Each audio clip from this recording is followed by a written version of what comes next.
Bendahara Tim Kampanye Nasional Jokowi Ma'ruf Amin, Sakti Wahyu Trenggono, melantik dan mengukuhkan Tim Kampanye Daerah Koalisi Indonesia Kerja Provinsi Bali dan Kabupaten Kota Sebali, serta Tim Hukum dan Advokasi di Hotel Ina Grand Bali Beach, Sanur, Denpasar.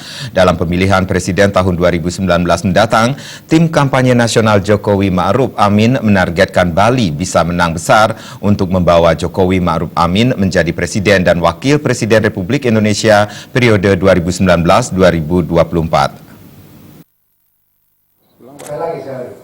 Bendahara Tim Kampanye Nasional Jokowi Ma'ruf Amin, Sakti Wahyu Trenggono, melantik dan mengukuhkan Tim Kampanye Daerah Koalisi Indonesia Kerja Provinsi Bali dan Kabupaten Kota Sebali, serta Tim Hukum dan Advokasi. Bahkan Tim Hukum dan Advokasi itu beranggotakan 250 pengacara dari seluruh Bali yang dengan sukarela dan tidak dibayar mengawal perjuangan Jokowi Ma'ruf Amin di Bali. Pelantikan dan pengukuhan ini dilanjutkan dengan menggelar rapat kerja daerah Tim Kampanye Daerah Koalisi Indonesia Kerja Provinsi Bali. Sakti Wahyu Trenggono mengatakan, rakerda ini merupakan rekomendasi dari Rapat Kerja Nasional Tim Kampanye Nasional Koalisi Indonesia Kerja yang dilaksanakan di Surabaya Oktober lalu. Rakerda juga merupakan penegasan langkah untuk pemetaan politik suara di Bali dalam upaya meraih 80% suara kemenangan Jokowi Ma'ruf Amin dalam pemilihan presiden yang juga bersamaan dengan pemilu legislatif pada 17 April 2019. Trenggono meminta tim kampanye daerah bisa menang besar di Bali karena memang Bali merupakan basis kekuatan PDI Perjuangan.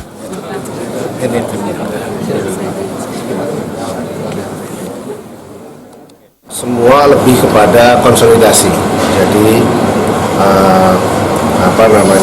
Bali sebagai satu basis kekuatan utama juga, gitu ya. Kita berharap Bali itu bisa menang besar yang dikomandani oleh Pak Alif sebagai ketua tim kampanye Jokowi Ma'ruf Amin di Bali.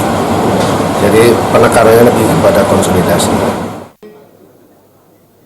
Prioritas perolehan suara 80% untuk kemenangan Jokowi Ma'ruf Amin harus sejalan sinergis dengan strategi politik ideologi partai pengusung dan pendukung. Ketua Tim Kampanye Daerah Jokowi Ma'ruf Amin Provinsi Bali, I Gusti Ngurah Kesumakalakan, mengatakan, memantapkan strategi pemenangan itu memerlukan kesiapan koalisi partai pengusung dan pendukung, yakni PD Perjuangan, Partai Golkar, PKB, Partai Nasdem, P3, Partai Hanura, PKPI, Partai Perindo, dan PSI secara utuh untuk membangun soliditas dan sinergitas antara seluruh caleg dari partai pengusung dan pendukung Jokowi Ma'ruf Amin. Rakerda Tim Kampanye Daerah Koalisi Indonesia Kerja Provinsi Bali membahas beberapa agenda, diantaranya target pemenangan di tiap Kabupaten Kota Sebali, penguatan saksi, komitmen para caleg dari tingkat pusat hingga DPRD Kabupaten Kota, koalisi partai pengusung dan pendukung, penggalangan relawan, koordinasi komunikasi politik dan media sosial, serta hukum dan advokasi. Target 80% di Bali disebar dengan rincian, target Kabupaten Badung, Kabupaten Buleleng, dan Kabupaten Tabanan sebesar 85%, target Kabupaten Gianyar, Kabupaten Karangasem, Kabupaten Bangli, dan Kota Denpasar sebesar 80%. Target 70% ditetapkan bagi Kabupaten Klungkung, dan target Kabupaten Jemberana sebesar 75%. Tim Liputan Bali.